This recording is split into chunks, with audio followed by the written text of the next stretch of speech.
Sziasztok gyerekek, a Facebookon böngészgettem ezt a bizonyos hírfolyamot, és ott láttam egy ilyen posztot, ami így szólt, hogy csak akkor számít mások véleménye, ha nem ismered önmagad.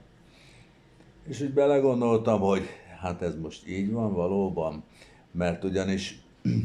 mit számít az, ha én ismerem magam, és tisztában vagyok a pozitívumaimmal és a negatívumaimmal, attól még ugye a legtöbb ember, ameddig elkülöníti a jót és a rosszat, addig a rossztól szabadulni akar, és bizony, hogyha valaki megpendíti benne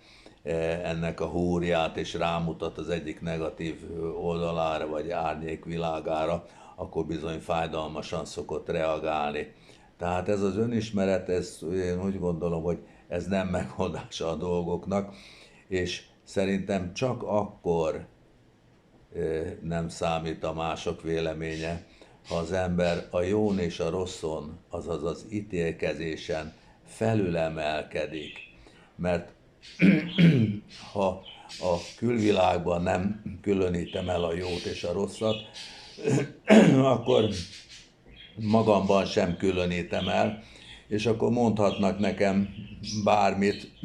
mert azt mondom, hogy rendben van, de én ezt nem különítem el, a jót és a rosszat, ezért nekem nyugodtan mondhatod azt is, hogy gazember vagyok, és nyugodtan tarthatsz földre szállt angyalnak is, egyiktől sem szállok el, és nem is esem kétségbe, hanem azt mondom, hogy ilyen vagyok, amilyen vagyok, és kész. Tehát ezt kell tulajdonképpen az embernek megcélozni, de ha mégis visszamegyek, és ugye így folytattam a válaszomat a hölgynek, hogyha mégis visszamegyek az eredeti mondathoz, hogy akkor nem számít mások véleménye, ha megismerem önmagam, akkor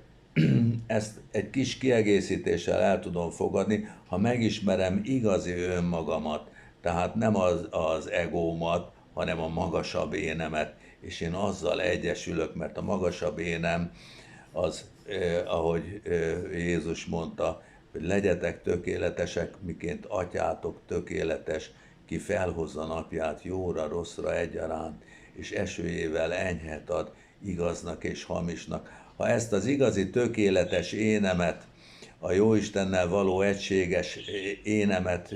fölismerem, és ezzel azonosulok, akkor bizony nem fog érdekelni, hogy ki mit mond rólam, hanem csak azt fogom tenni, amit a bennem élő Jóisten tesz. Ezt kívánom, gyerekek, hogy ezt érjük el mindnyájan. Sziasztok, hello!